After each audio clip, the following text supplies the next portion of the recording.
Nestled in the hill country of Texas lies a town of 20,000 that has some of the most interesting people you will ever meet. I'm Leland Acker, and for the past few years, I've had the privilege of telling their stories. Currently, I'm the news director for KOXE Radio in Brownwood. As news director, I spend my days attending public meetings, civic functions, and visiting with local residents in order to tell Brownwood's story over the air. And what a story it's been. For example, what would lead a newspaper editor to say, "Great Caesar's ghost"? An activist against domestic violence, "Next time it will probably be a little worse." And a local author ponders the meaning of life. There's all these lemons. Let's just make some lemonade out of it. So sit back and enjoy the adventure that we call Brownwood, Texas. It's amazing how childhood experiences can lead a person into a career field. Picture a young Gene Deason sitting in front of the television watching the Superman show. Superman, even being Superman, had a great influence on his city. But the newspaper, you could tell, had an influence as well, even if you didn't have a Superman working for you in disguise. At first, I thought, well, I'd like to be Jimmy Olsen. And then I kind of gravitated towards more Perry White. They called him Chief. And I thought that was cool. His name was on the door. They'd come in with some problem and present it to Perry White, and he'd, "Great Caesar's ghost," he'd shout. And I just was taken by it, and I said, it'd be fun to be Perry White. You know, in some weird way, I guess I was. That experience, plus having a friend in elementary school whose father was the local newspaper editor, led Gene to gravitate toward the newspaper industry. Gene would later become the editor of the Howard Payne Yellow Jacket and went to work for the Brownwood Bulletin the afternoon that he graduated from HBU. He said he was blessed to have landed that position. It was the Watergate era, and a lot of people were looking at communications who probably would not have looked at radio, television, newspapers 5 years previously. Everybody wanted to change the world like the Watergate stories did. Working in the news media creates fascinating memories, many of which involve defining historical moments or famous people. Gene said most of his highlights involved the late Groner Pitts. Groner comes by the office and says, "Get in the car, we need to go somewhere, and get your camera." And so I did, and we're on the road to Austin. And we go in the back door of the governor's mansion, and it's this small door, and we open the door, and we're there with Governor White, and I'm just gasping. And so were some security people. I don't know how Groner got in there, but it was some sort of presentation they were going to make. But that is one thing about the news media, is that just average folks get to rub elbows with people we probably would not be able to rub elbows with. We're not for that press pass. We're really representing the public when we go and we talk to the congressman, talk to the governor. We're asking questions that the public would probably want to ask if they had that opportunity. Deason said it's been a pleasure to work with a staff as experienced as the one at the Bulletin, adding that Brownwood has been a great place to live and work. It's been my pleasure to cover this community. This is a great community. It really is. Deason said he isn't going anywhere. He's looking to continue to serve the Brownwood community, even in a volunteer role. Reporting for KOXE, KBWD News, I'm Leland Acker. Stacy Wrights, who is the Administrative Program Coordinator at the ARC Domestic Violence Shelter, said domestic abuse starts out gradually. 9 times out of 10, you'll see it always starts out pretty innocently seeming enough. You know, maybe they're really controlling, and a lot of times the person will think that, you know, it's them just trying to protect them and trying to, you know, they love them and they want to keep them away from everybody. And eventually that's what ends up happening, is they just end up being isolated from family and friends. Wright said as the situation progresses, things get worse. It almost always starts off emotional and verbal abuse before it escalates into the physical abuse. Once it gets physical, then you always have the abuser apologizing and, "Oh, I can't believe that happened. I'll never do that again. It'll never, ever happen again." But, I mean, it will. And next time it will probably be a little worse. Wright said if you're currently in an abusive situation, you should call the ARC Domestic Violence Shelter at 643-2699. There is no obligation. Wrights describes how the ARC handles calls to the crisis hotline. Calling that number and getting an advocate on the phone doesn't mean that you're making that commitment that you're going to pack up all your bags and you're going to leave that day. It doesn't happen that way. A lot of times, I know whenever I was doing direct care and I was answering the crisis line, on average, a lot of times people would call 3 or 4 times and just talk to you a while before they actually wrap their brain around the idea of getting out. And that's okay. call us, talk to us, tell us what's going on. We'll listen. And, of course, if we think that you're in a dangerous situation and that you need to get out of there, we're going to tell you, and we're going to help you when you're willing to do that. Once again, the ARCS Crisis Hotline number is 643-2699. Reporting for KOXE, KBWD News, I'm Leland Acker. Well, you know the old adage, when life hands you lemons. Well, for most of my life, I had a bad attitude. I was kind of a pessimistic person, and I just kept thinking, there's all these lemons. Let's just make some lemonade out of it. That is local author Sarah Musgrove, who kept a blog chronicling her experiences through employment, pregnancy, graduate school, car wrecks, motherhood, and even dealing with death. Her new book, Sarah's Lemonade Stand, delivers an honest account of day-to-day life while searching for answers and finding one's purpose in life. Musgrove shared what she learned from the experience and what inspired the title, Sarah's Lemonade Stand. What I have learned is that just through everything that happens in life, it's your attitude that has a big impact on if you succeed or if you fail or what you can accomplish. And if you just look up for help and you realize it's not all about you and there's more to the story than just you, then you come out with some lemonade and some sweetness at the end of it. Musgrove will be signing copies of her book Saturday from 2 to 4 at Hastings in Brownwood. The book is available at Hastings, Doc's Pharmacy, the Brownwood Chamber of Commerce, and the Howard Payne Bookstore. I'm Leland Acker, KOXE, KBWD News. Going through it was hard. And going through it when you don't know what's happening or what you need to expect is even harder. Meet Amanda Leha, reporter and photographer for the Brownwood Bulletin, and a breast cancer survivor. In her work with the Bulletin, Leha works to raise breast cancer awareness. She writes a column, Chasing Pink Ribbons, which appears every Sunday in the Brownwood Bulletin. When she's away from work, Leha offers encouragement to other breast cancer survivors through her new group, the Brown County Circle of Survivors. Leha started the group back in January with the intention of helping survivors as they travel their road of recovery.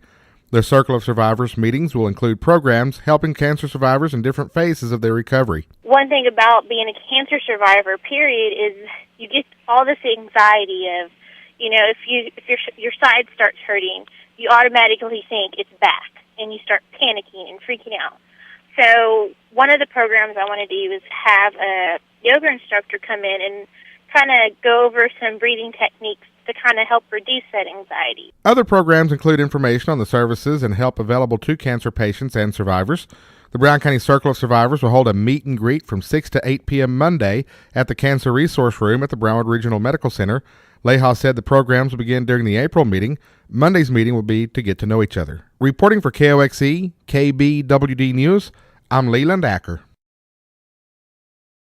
It's no secret that Brown County, as well as Texas and the rest of the nation, suffer from a shortage of registered nurses. An early high school CTE program will soon have students well on their way to becoming registered nurses.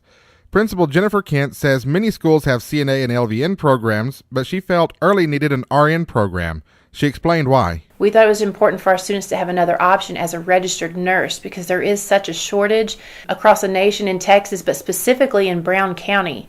By the time our students go through the program, finish their high school courses here, their 12th grade year, by the time they walk across the stage in May, they will only need an additional 18 months at Ranger College to finish up and to be a fully certified registered nurse. In addition to placing students on the fast track to becoming registered nurses, early high school is also teaching students to become certified welders. By the time our students graduate their senior year, they only need that summer following their senior year, and they will have a full welding certification. And there's also a huge job market in this area for that. Local companies like Loadcraft work hard to recruit and retain certified welders. Other career fields early high school will be adding to its CTE program include wind energy technology, culinary arts, which teaches students how to become chefs, and the STEM Academy, which teaches engineering.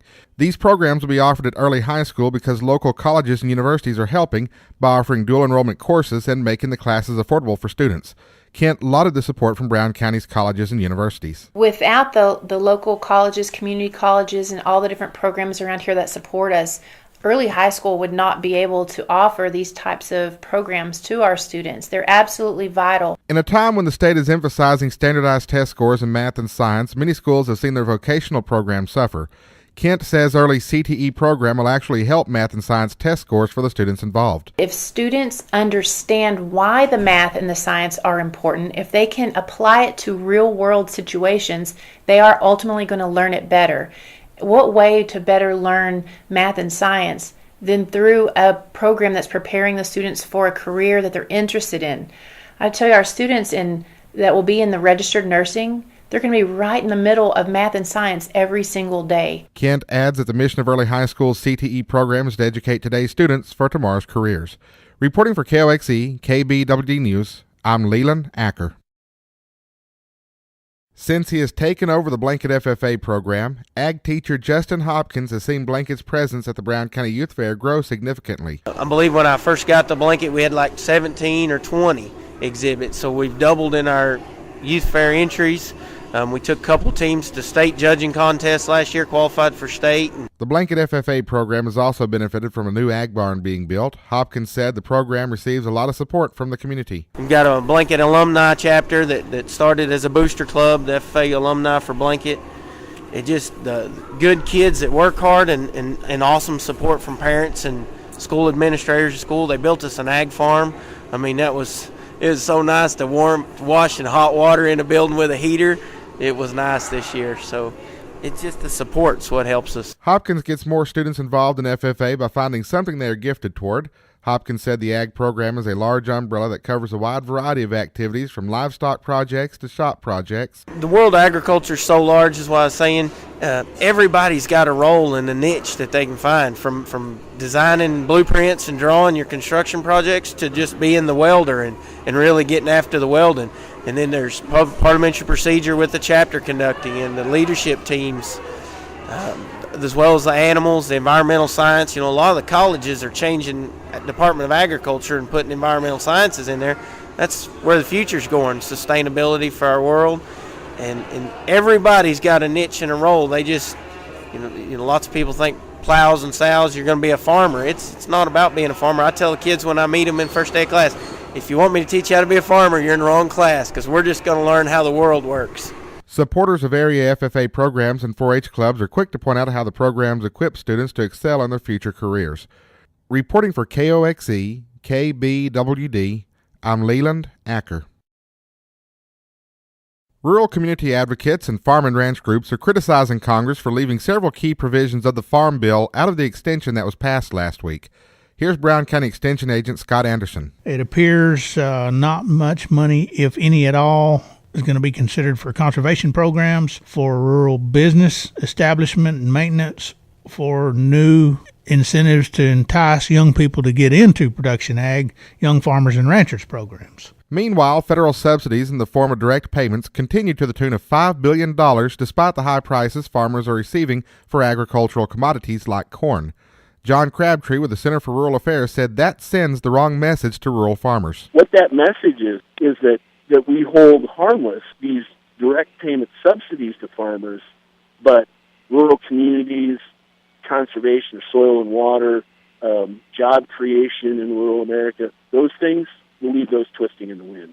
That's a poor setting of priority. Crabtree explained that programs that encourage farmland conservation measures and programs that aid the development of small rural businesses have been left out of the Farm Bill extension, meaning those programs have been set aside. Crabtree explained the importance of one of those programs, the Rural Micro Entrepreneur Assistance Program. But what it does is it provides lending and technical assistance for people who want to start small businesses in rural communities. Very small businesses, under 10 employees, which, I mean, as you well know, that's where job creation happens in rural America. We don't build Fortune 500 companies overnight that employ 1,000 people. We build jobs 1, 2, 3 at a time. Another program that was left out of the Farm Bill extension was the Conservation Stewardship Program, which helped farmers and ranchers with soil and water conservation on working farmland. Crabtree said measures such as better tillage, better fencing, and rotational grazing provide long-term benefits to farmers, but are financially difficult. With the conservation programs left out of the Farm Bill, those programs are now idle unless included in the new Farm Bill that will be drafted this year. American Farm Bureau President Bob Stallman said the current Farm Bill extension is a stopgap measure that will expire in September. Many farmers and rural advocates hope to see a better Farm Bill passed when Congress crafts new legislation this year. Reporting for KOXE, KBWD News, I'm Leland Acker. The details of State Senator Dan Patrick's school choice plan have not been released, but in a press conference held December the 19th in a Catholic school in Austin, Patrick said his proposal would give tax credits to businesses that provide scholarships to low-income students who wish to transfer out of low-performing schools into private schools. The plan has been criticized by school administrators who question whether the private schools that receive the scholarship students will be held to the same accountability standards as public schools. Texas educators also criticize the school choice plan being tied to reforms in the STAR testing system, which would offer local schools more flexibility in standardized testing. Luis Malfero, with the Texas branch of the American Federation of Teachers, said school choice experiments have weakened public education systems in other states. Storefront schools spring up, pretending to offer a quality education, and then we have unaccountable fly-by-night operators that are interested in making money off of school children. A program similar to State Senator Patrick's proposal has already been implemented in Florida. Florida businesses are given tax credits for providing scholarships to students in failing schools who would qualify for free or reduced lunches. Those scholarships enable Florida students to attend private schools. While Florida private school students do not take the state standardized test, Doug Tuthill, who oversees the organization that administers the Florida Tax Credit Scholarship System, said private school students do take the Stanford Achievement Test. Tuthill wrote in an opinion piece that students who take the private school scholarships are students who were the lowest performers in public schools, but since have begun achieving the same test gains in reading and math as students of all incomes nationally. Notwithstanding, Malfero said the Texas school choice proposal should stand or fall on its own without being tied to reforms in the state's accountability system. I think a more honest approach would be to put the voucher ideas up by themselves for a simple up or down vote. Reporting for KOXE, KBWD News, I'm Leland Acker.